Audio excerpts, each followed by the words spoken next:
Hello and welcome to Real Person Reviews. My name is Sam and I'm a real person. And today I want to talk to you about Final Fantasy for the Nintendo Entertainment System. First off, up front, this is actually my first time playing the first Final Fantasy. I played a little bit of Final Fantasy VI, a little bit of Final Fantasy Legend, a long time ago, just like very little bits of those. And I played through Final Fantasy IV Advance. For some reason, I think I didn't review that before I sold it, but I did play through that whole game. So, this would be the second Final Fantasy game I've actually played all the way through, but it's the first time I've played the very first one. And also I played it on the NES Classic Edition, which, as far as I know, it doesn't really have any differences other than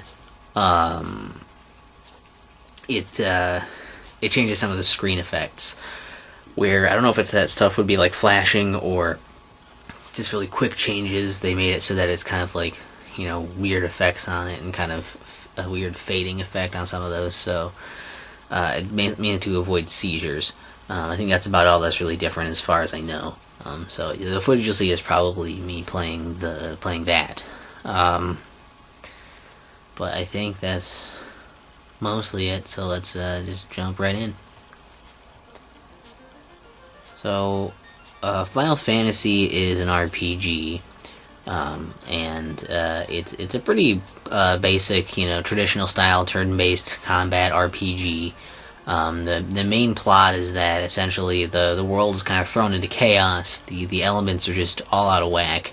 The elements of earth, fire, water, and wind.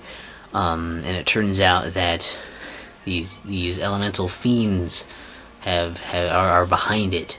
And as this prophecy tells, when this happens, these four warriors, the light warriors, will each carrying an empty, darkened orb, a powerless orb, representing these elements. These four will come together, form a party, and they will then go about trying to restore the light to the orbs in order to return peace to the land. That's essentially what's going on.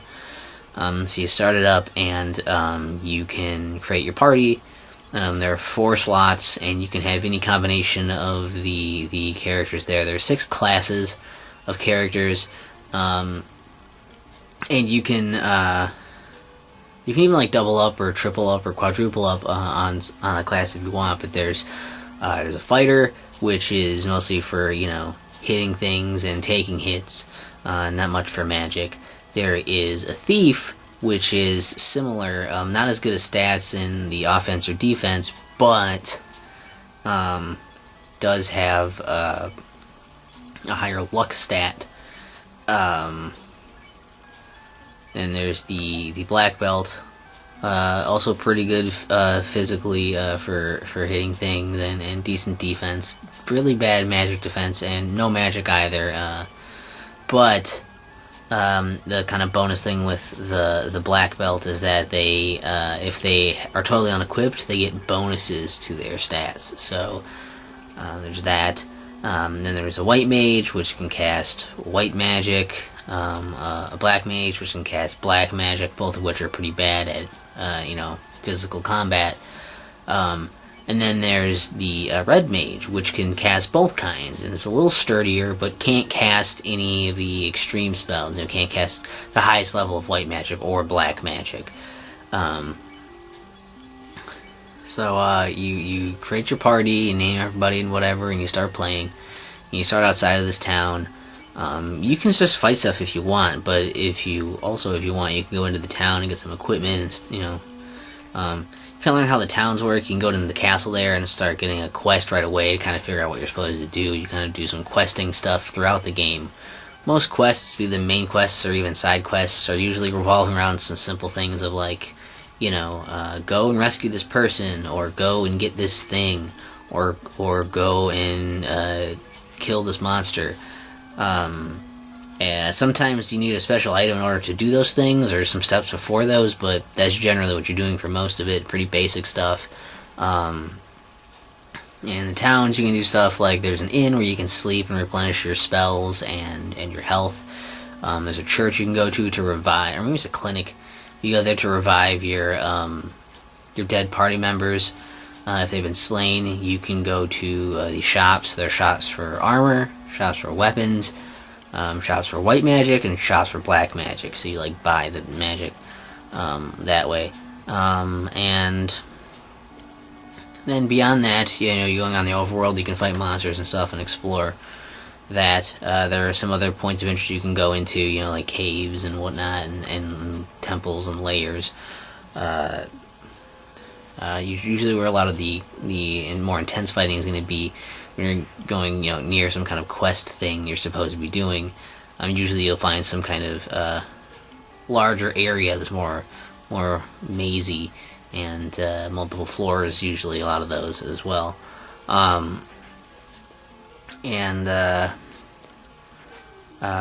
Combat is it's turn-based combat.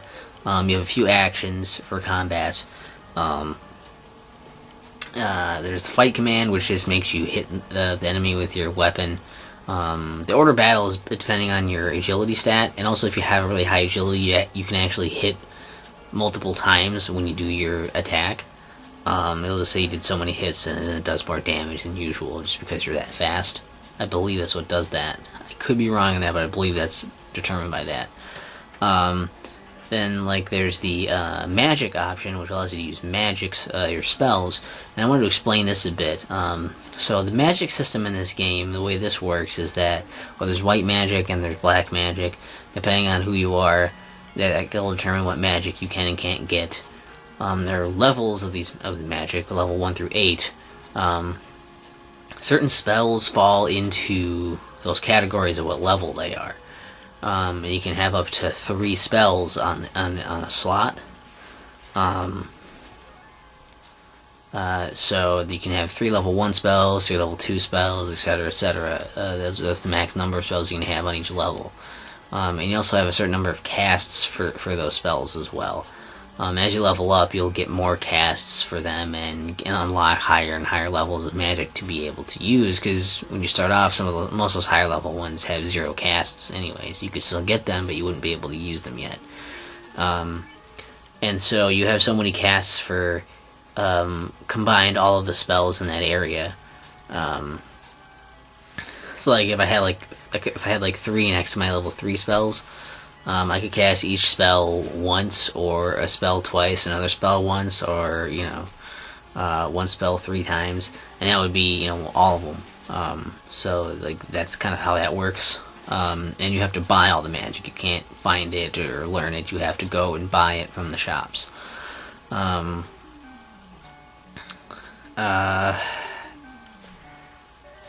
then the other actions, anyways, using magic, you just use it, you can cast it. Generally, white magic is stuff for healing and buffing your team and fighting the undead, where black magic is more offensive for doing lots of damage, elemental damage, doing tons of damage to a singular enemy, or decent damage to a number of enemies, or inflicting some negative status effects, that kind of thing. There's the drink option, which allows you to use things like the consumables, which are, there's a heal, which just heals a bit of your health, cure, which cures poison, and soft, which cures stone, those status ailments,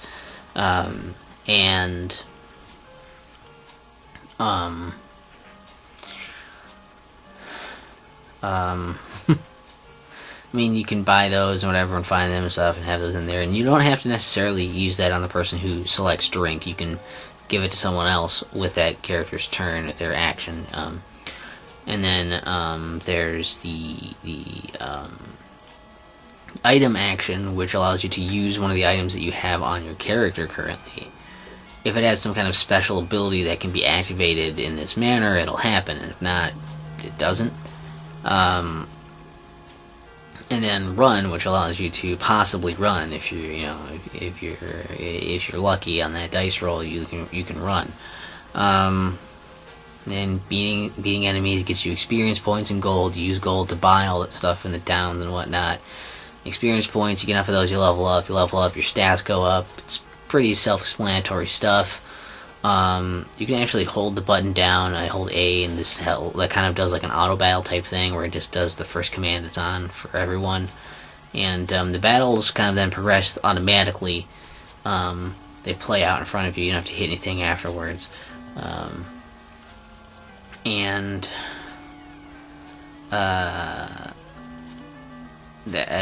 That's most of what you need to know. I guess you go around and fight things and find stuff and do little quests and side quests and talk to NPCs and do all the standard RPG kind of things. But I like a lot of the game because it is really simple, yet also kind of forward-thinking as well. It's interesting in that sense where it's like you still go around and hit things a lot. If you're not real good, you can hit things more and just kind of grind your levels and get stronger rather than necessarily trying to find a better strategy. So you're rewarded by being really good, meaning you don't have to grind as much. Whereas if you if you're not as good like me, you grind more, but at the same time you're still rewarded because the time you're putting in to grind just means you're getting stronger. You're being rewarded with higher stats because you have higher levels and more gold. And so they do a good job making it so it doesn't feel like a huge grind fest, and also doesn't feel like grinding is pointless. It's a good balance there still. And I like the 8-bit visuals and sound. Those are nice.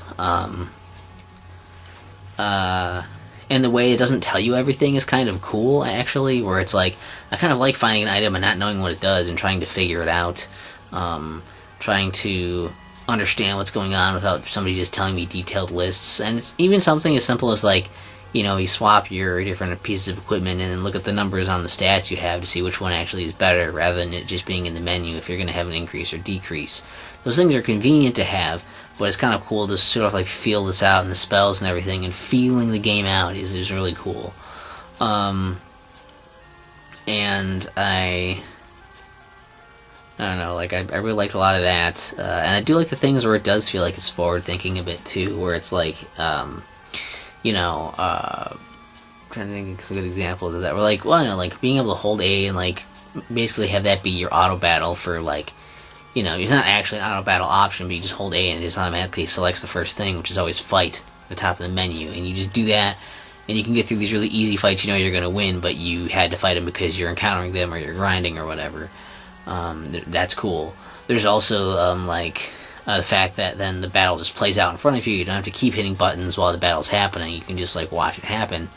Another thing, it's this nice little touch that not a lot of games would necessarily do at the time, I don't think. I don't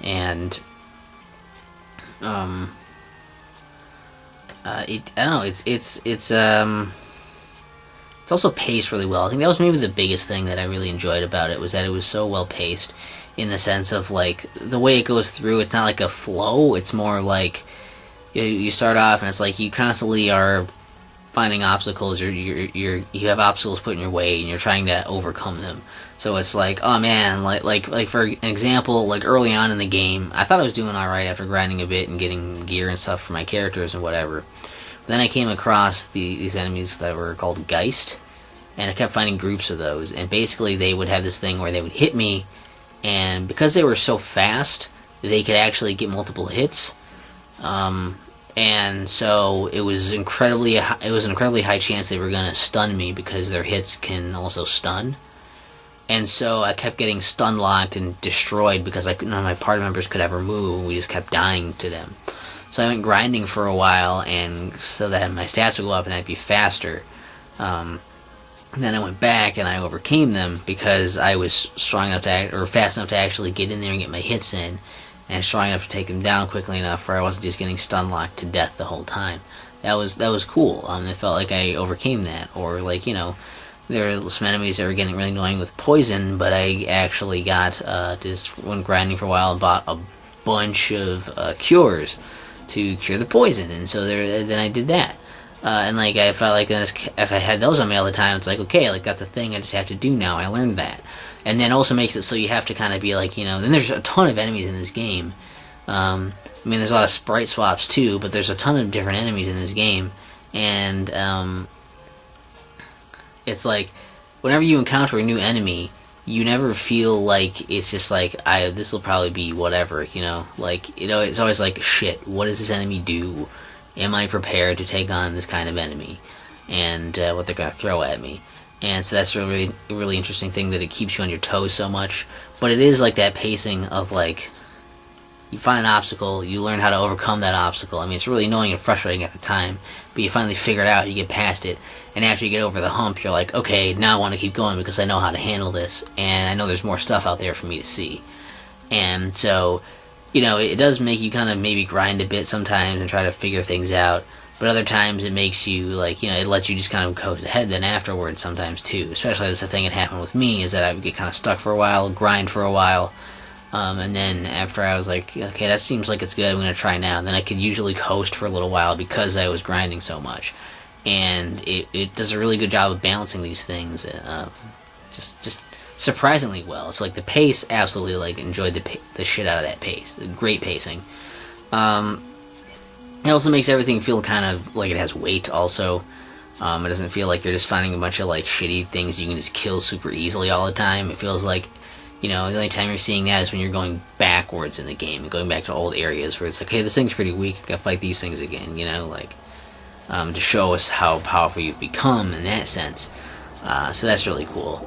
But there's obviously problems with it. It's an old NES game, and it was pretty ambitious. But it's like the biggest issue is obviously that they don't tell you a lot of stuff. Like a lot of stuff, you just need the manual to figure it out. Which sucks. There's like a guide it comes with. You can look stuff up online. I tried not to, but I looked up stats for things and any special attributes items would have whenever I found them, because the game won't tell you that. The game won't tell you what spells do, and you don't want to experiment too much with those because you only have 3 slots you can play around with in any spell level. So that's, that could fuck you up pretty good.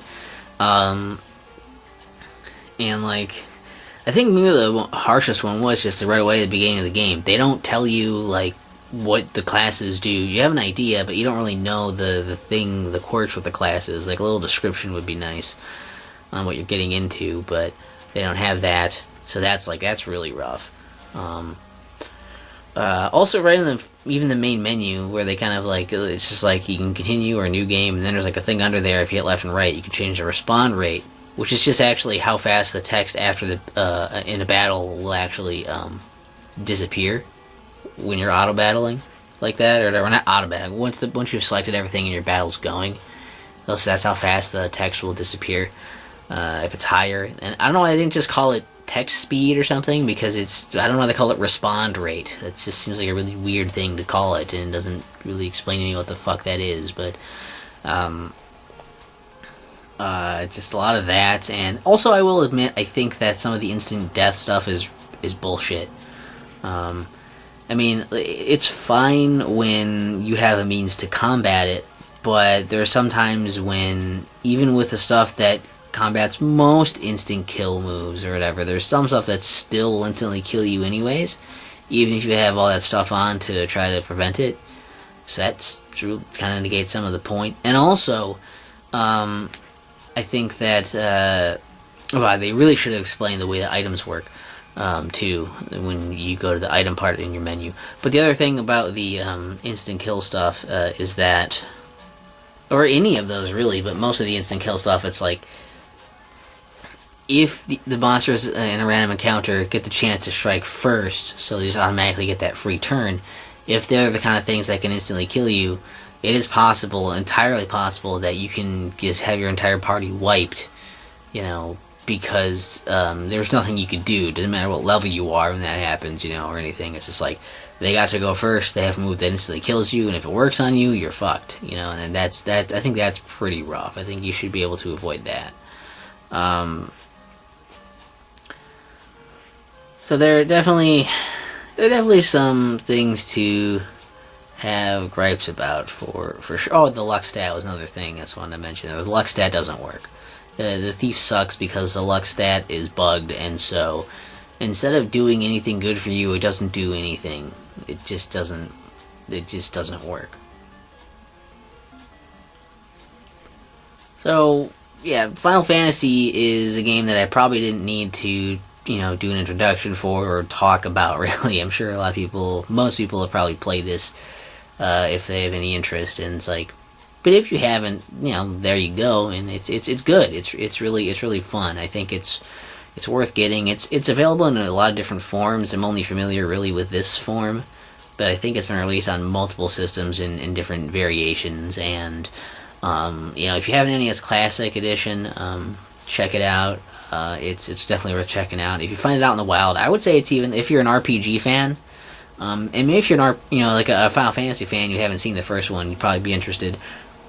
If you're interested, I would say it's probably worth like, actual physical copy or something. I'd say $30, even up as high as that, because of just of how the length of the game and how good it is, and I don't know how much it goes for, but it's fun. It was surprisingly good, and I would very much recommend it as just a thing you should maybe just play in terms of just a piece of RPG history, a piece of gaming history. It's really cool and interesting, and almost makes me want to play other Final Fantasy games, but also sort of not, because I feel like they're not going to be as delightful as this was.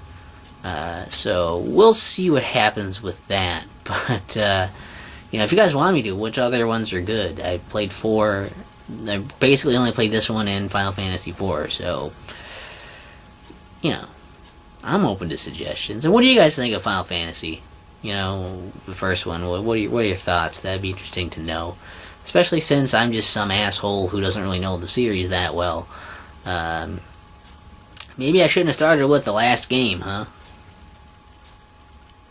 Is that joke? Has that come back around to being clever again, or is it still stupid? I'll let you decide.